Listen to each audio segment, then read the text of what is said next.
السلام عليكم ورحمة الله وبركاته. الحمد لله رب العالمين والعاقبة للمتقين ولا عدوان إلا على الظالمين.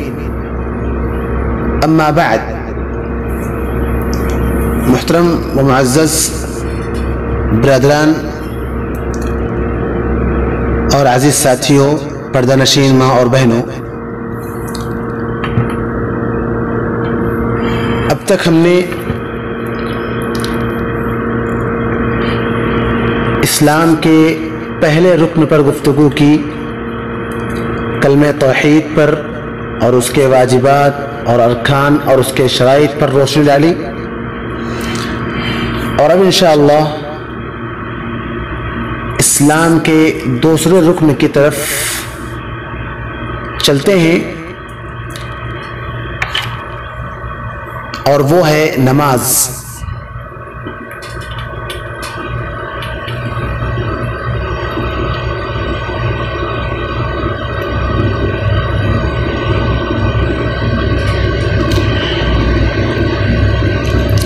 نماز کلمہ توحید کے بعد سب سے عظیم رکن ہے، جس پر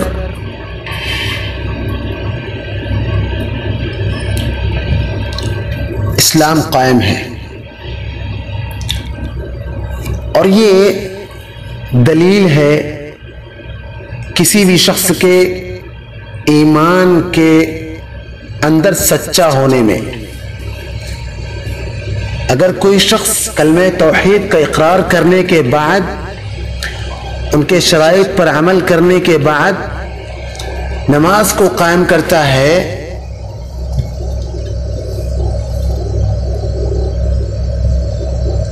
تو وہ شخص مسلمان ہے،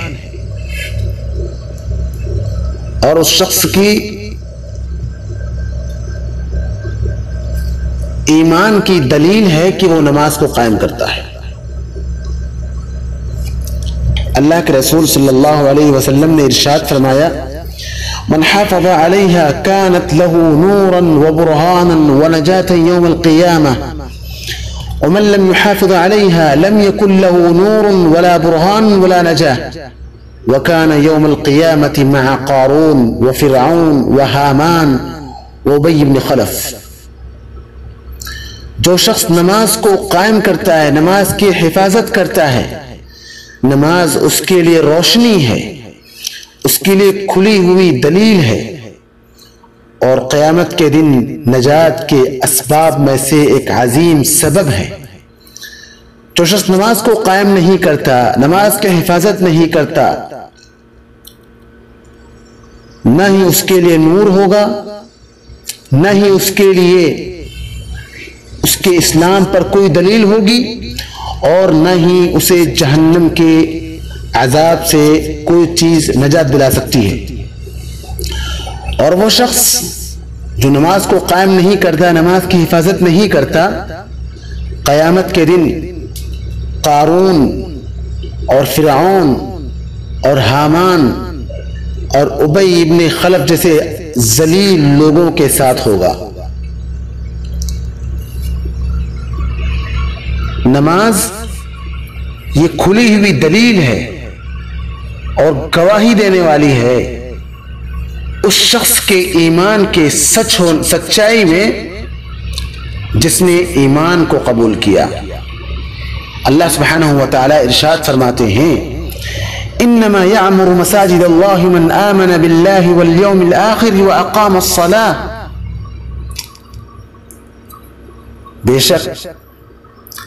مساجد کو وہی لوگ آباد کرتے ہیں جو اللہ تعالی پر ایمان رکھتے ہیں، آخرت کے دن پر ایمان رکھتے ہیں، اور نماز کو قائم کرتے ہیں۔ پیارے رسول صلی اللہ علیہ وسلم نے ارشاد فرمایا، العہد الذی بیننا وبینہم الصلاة فمن ترکہا فقد کفر۔ ہمارے درمیان اور اہل کفر کے درمیان جو عہد اور پیمان ہے، امتیاز ہے، وہ ہے نماز۔ چنانچہ جو شخص نماز کو قائم کرتا ہے وہ مسلمان ہوگا اور جو شخص نماز کو چھوڑتا ہے وہ کافر ہے۔ عزیز ساتھیو، نماز کا مقام و مرتبہ شریعت اسلامیہ کے اندر بہت ہی عظیم ہے، اور یہی وہ عبادت ہے جس عبادت کے بارے میں اللہ سبحانہ و تعالی سب سے پہلے بندے سے سوال کرے گا۔ لہذا اگر کسی شخص نے نماز کے بارے میں صحیح طور پر جواب دے دیا، یعنی اس کی نمازیں درست رہیں، نمازوں کی حفاظت کرتا تھا، رسول اللہ صلی اللہ علیہ وسلم کے بتائے ہوئے طریقے کے مطابق نماز پڑھتا تھا، تو وہ شخص کامیاب ہوگا، وہ شخص کامیاب ہوگا۔ اور جو شخص نمازوں کی حفاظت نہیں کرتا، نمازوں کو ان کی اوقات میں نہیں پڑھتا، ان کے ٹائم پر نہیں پڑھتا، رسول اکرم صلی اللہ علیہ وسلم کے بتائے ہوئے طریقے پر نہیں پڑھتا، تو ایسا شخص ذلیل و رسوا ہو جائے گا، گھاٹا اٹھانے والوں میں سے ہو جائے گا۔ اللہ کے رسول صلی اللہ علیہ وسلم ارشاد فرماتے ہیں، ان اول ما يحاسب به العبد يوم القيامة الصلاة فإن صلحت سائر عمله وإن فسدت سائر عمله۔ قیامت کے دن سب سے پہلے اللہ سبحانہ و تعالی نماز کے بارے میں سوال کرے گا اپنے بندے سے،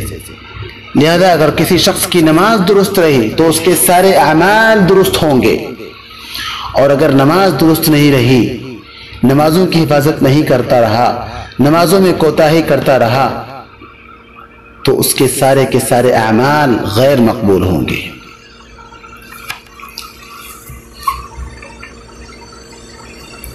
اسی لیے اللہ کے رسول صلی اللہ علیہ وسلم نے اور اللہ سبحانہ و تعالی نے نمازوں کی حفاظت پر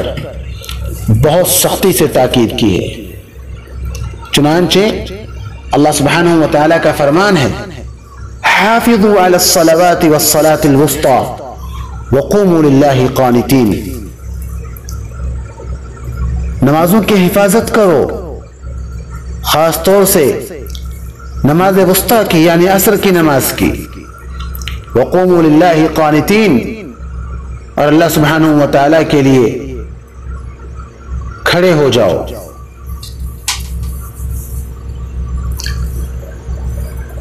دوسرے مقام پر اللہ سبحانہ و تعالی کا فرمان ہے، وَأَقِيمُوا الصَّلَاةَ وَآتُوا الزَّكَاةَ، نمازوں کو قائم کرو اور زکوٰۃ ادا کرو۔ اسی طریقے سے اللہ سبحانہ و تعالی نے بہت سارے مقامات پر نماز کی سختی سے تاکید کی ہے۔ چنانچہ اللہ تعالیٰ فرماتے ہیں، إِنَّ الصَّلَاةَ كَانَتْ عَلَى الْمُؤْمِنِينَ كِتَابًا مَوْقُوتًا،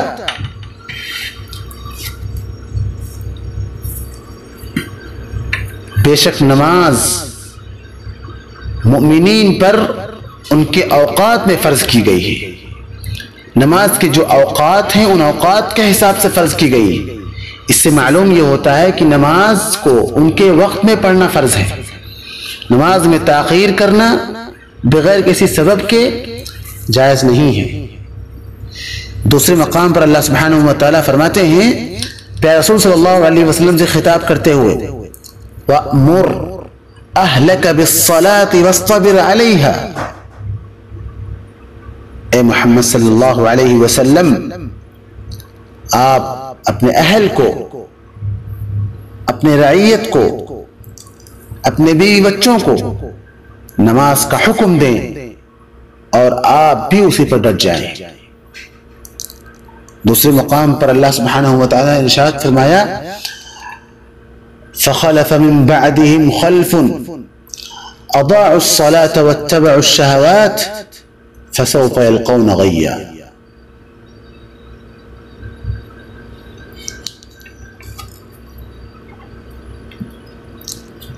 صحابہ کرام کے بعد بہت سارے لوگ آئے انہوں نے نمازوں کو ضائع کرنا شروع کر دیا،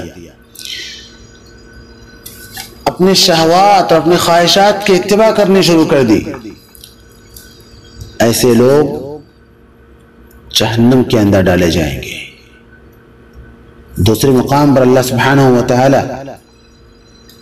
اہل جنت اور اہل جہنم سے مکالمہ کا ذکر کرتے ہوئے فرمایا کہ جب جنتی جہنمی سے پوچھ رہے ہوں گے کہ کس چیز نے تمہیں جہنم میں ڈال دیا،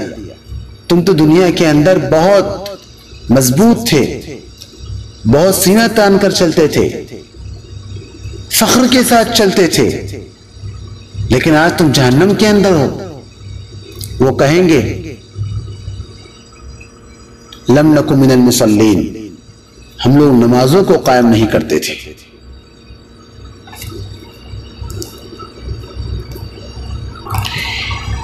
اس لیے ہر ایک مومن پر یہ فرض ہے کہ اس فریضے کی تعظیم کرے، کیونکہ یہ اللہ رب العالمین اور اس کے بندے کے درمیان بہت بڑا رشتہ ہے، بہت بڑا صلہ ہے، اور اس کے ارکان کو جانے، اس کے واجبات کو جانے، اس کے شرائط کو جانے، اور اس کے علاوہ جو چیزیں اللہ سبحانہ و تعالیٰ نے مشروع قرار دیا ہے انہیں جانے، اور انہیں اور نمازوں کو خشوع اور خضوع کے ساتھ ادا کرے، احسان اور طمانینت کے ساتھ، اطمینان کے ساتھ ان نمازوں کو ادا کرے، ظاہری طور پر اور باطنی طور پر اللہ سبحانہ و تعالیٰ کو گویا دیکھ رہا ہو، یا اللہ سبحانہ و تعالیٰ نماز کی حالت میں بندے کو دیکھ رہا ہو، اس طریقے سے وہ اس نماز کی عبادت کو انجام دے۔ اللہ کے رسول صلی اللہ علیہ وسلم ارشاد فرماتے ہیں، صحیح مسلم کی روایت ہے، حضرت عثمان بن عفان رضی اللہ تعالیٰ عنہ بیان فرماتے ہیں کہ رسول اکرم صلی اللہ علیہ وسلم کو میں نے کہتے ہوئے سنا، ما من امرئ مسلم تحضره صلاة مكتوبة فيحسن وضوءها وخشوعها وركوعها إلا كانت كفارة لما قبلها من الذنوب ما لم يؤت كبيرة وذلك الدهر كله۔ جو مسلمان بھی جب اسے فرض نماز کا وقت حاضر ہوتا ہے اور وہ خوب اچھی طریقے سے وضو بناتا ہے اور خشوع اور خضوع کے ساتھ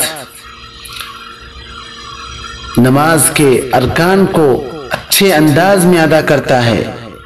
اچھے سے رکوع کرتا ہے، تو ایسے شخص کے لیے وہ اس کے گزشتہ کیے ہوئے گناہوں کا کفارہ ہے، اس کے گناہ معاف ہو جاتے ہیں سوائے کبیرہ گناہ کے، اور یہ پوری زندگی ہے۔ اللہ تعالیٰ سے دعا ہے کہ اللہ تعالیٰ ہم تمام مسلمانوں کو اس اہم عبادت کی تعلیم سے آگاہ ہونے اور اس پر عمل پیرا ہونے اور اسے اپنے بچوں اور اپنے گھر والوں کو عمل کرنے کی اور عمل کرانے کی توفیق عطا فرمائے، آمین۔ والسلام علیکم ورحمۃ اللہ وبرکاتہ۔